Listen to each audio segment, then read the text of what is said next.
Oke, Assalamualaikum warahmatullahi wabarakatuh. Sebelumnya saya mohon izin untuk memperkenalkan diri. Saya Chef Jun sebagai pembawa acara. Tentunya saya tidak sendiri di sini. Saya bersama kru juga. Ada Ibu Lia sebagai eksekutif produser dan produsernya Bang Agus. Kameramen Bang Irwan. Ada Bang Lapik juga divisi lighting. Sama Bang Epen, audio engineering, juga Bang Ijal sebagai editing, dan tentunya ada Bang Alka juga sebagai pimpinan redaksi.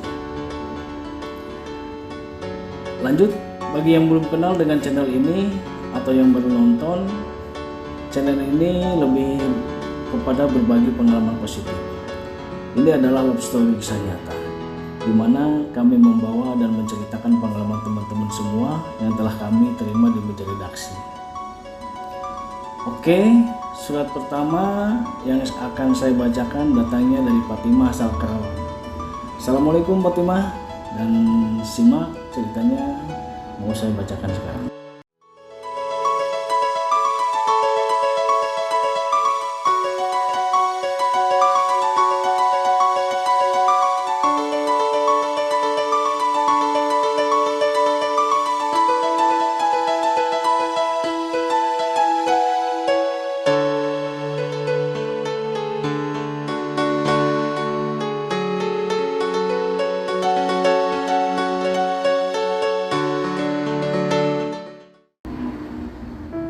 Bismillahirrahmanirrahim.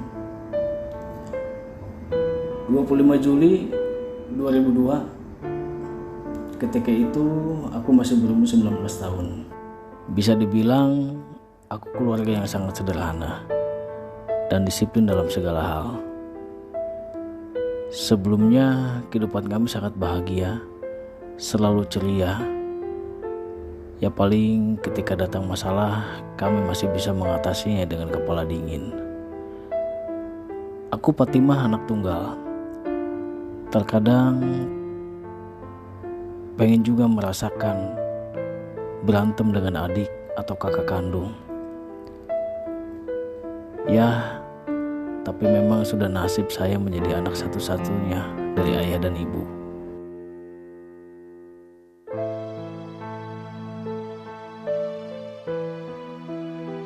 Semenjak kelahiran saya, ibu sudah tidak bisa melahirkan lagi karena gangguan kandungan, hingga beliau harus dinetralisir rahimnya karena alasan kesehatan. Yang meskipun begitu, kami bertiga menjadi keluarga yang sangat bahagia, di mana ketika sore kami berkumpul, bercanda, dan saling tukar pengalaman. Kami bahagia. Dan sampai saya berpikir keluarga kami sangat beruntung, dan kami adalah satu-satunya keluarga terbahagia di bumi ini.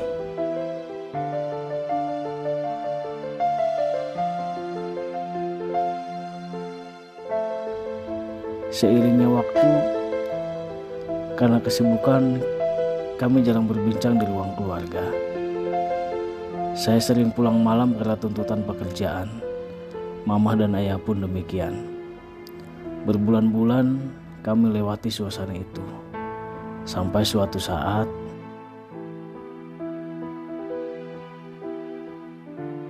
di mana saya tersadar ayah sudah jarang pulang karena tuntutan pekerjaan, dan mama pun sering merasakan kesepian.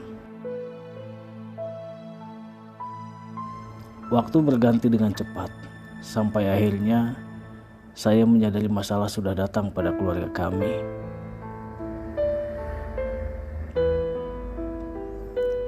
Di mana saya sering memergoki mama berantem sama ayah via telepon. Saya merasa sedih. Keluarga kami tidak seperti dahulu. Hancur rasanya melihat mama sering menangis setiap malam.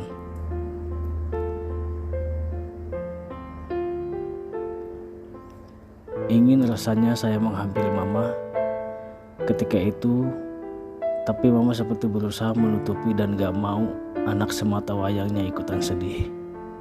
Ma, Fatimah tahu apa yang terjadi. Tapi saya pura-pura nggak tahu dan selalu berusaha menghibur mama sebisa mungkin. Tahun pun berganti dan kondisi mama semakin gak karuan. Badannya pun bertambah kurus. Ya karena mungkin memikirkan suaminya yang gak tahu sekarang di mana. Dengan terpaksa, saya pun mulai mencari tahu apa yang sedang terjadi dan bertanya kepada mama. Tapi mama tidak menjawab. Dan setiap kali saya bertanya, selalu dijawab dengan pelukan yang lemas dan tak bertenaga. Kondisi mama pun bertambah parah, sampai seringkali harus dirawat di rumah sakit. Tanpa disadari, saya pun mulai stres karena melihat kondisi mama yang selalu bolak-balik ke rumah sakit untuk berobat. Ya Allah, apakah yang sedang terjadi ke keluarga saya?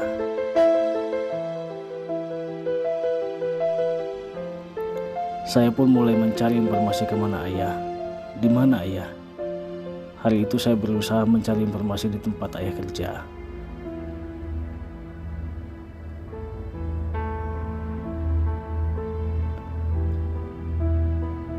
Dan bertanya kepada salah satu rekan kerja ayah. Dan sebenarnya mama sudah tahu kalau ayah sekarang sudah tak lagi di Karawang, tapi sudah di luar Jawa. Alangkah sakitnya saya mendengar berita itu. Ayah yang dulu sangat sayang pada kami dan gak ada catatan beliau hianat sama mama. Tapi keadaan berbalik sekarang. Ayah sudah menikah lagi dengan pengusaha di luar Jawa. Dan itu pun mama merestuinya karena alasan mama gak bisa memberi anak lagi. Ternyata selama ini ayah sangat menginginkan anak laki-laki. Mungkin sesaat saya bisa memakluminya karena keinginannya yang tidak bisa terpenuhi oleh mama. Oke, saya harus temui ayah. Entah seberapa jauhnya perjalanan menuju beliau. Saya pun dapat alamat beliau dari rekan kerjanya.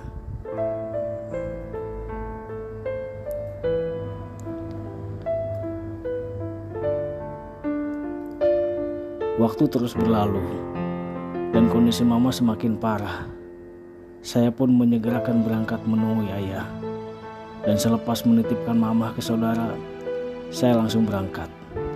Dan alhamdulillah, saya tidak susah mencari alamatnya. Langsung saya temukan rumahnya. Tahu nggak apa yang terjadi? Ketika saya mengetuk pintu rumahnya, keluar seorang anak laki-laki yang berumur sekitar 5 tahunan. Mukanya mirip banget sama ayah. Dan disusul seorang ibu. Kemungkinan itu adalah istrinya. Alangkah terkejutnya saya ketika bertanya, di mana ayah? Beliau menceritakan bahwa ayah sudah meninggal 3 tahun yang lalu. Tiba-tiba saya lemas. Hancur banget rasanya. Seketika saya pun gak sadarkan diri. Beberapa menit kemudian saya tersadar dan masih tidak percaya kalau ayah sudah meninggal. Ya Allah, apa yang harus saya ceritakan ke mama? Apa mama akan kuat mendengar kabar ini sedangkan kondisinya sudah rapuh? Dalam perjalanan pulang, setelah menziarahi makam ayah, saya bingung harus berbuat apa lagi. Apa yang harus saya sampaikan ke mama? Dan saya pun terpaksa kebohong ke mama karena melihat kondisi mama bahwa alamat yang diberi salah. Saya tidak menemukan rumah ayah. Dengan pandangan yang sangat telah, mama melihat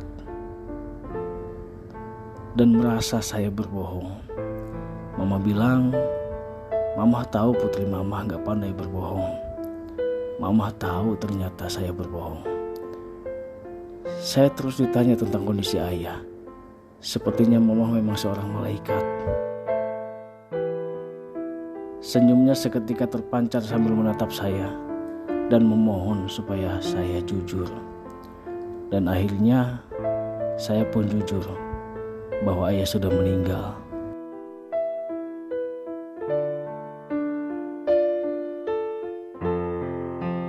Tapi anehnya, Mamah malah tersenyum kecil sambil mengucap, "Innalillahi wa inna ilaihi raji'un."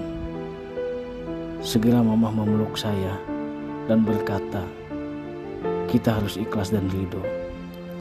Disusul dengan kalimat, "Nanti kalau Mamah membaik, antar Mamah ke makam ayah."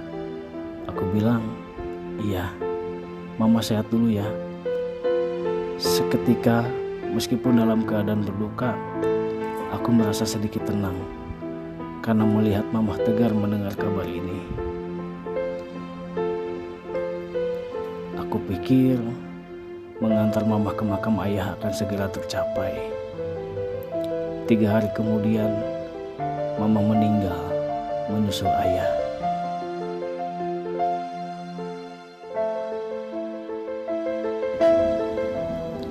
Oke, teman-teman, ceritanya sampai di situ. Dan buat Fatimah, turut berduka cita atas meninggalnya ayah dan mamanya. Semoga kedua orang tuanya husnul khotimah dan diterima di sisi Allah Subhanahu wa Ta'ala. Fatimah, semangat selalu ya. Dan buat teman-teman semua yang ingin cerita atau pengalaman pribadinya diangkat di channel Love Story Kisah Nyata, kalian bisa menghubungi meja redaksi kami yang beralamat di Kalangsari, atau bisa via email. Nanti akan kita up juga. Apalagi ya, saya terbawa emosi soalnya membacakan cerita ini. Oke, sekian dulu dari channel Love Story Kisah Nyata, dan semoga channel ini bisa terus berkembang dan bisa berbagi pengalaman positif buat semuanya. Lanjut. Assalamualaikum warahmatullahi wabarakatuh.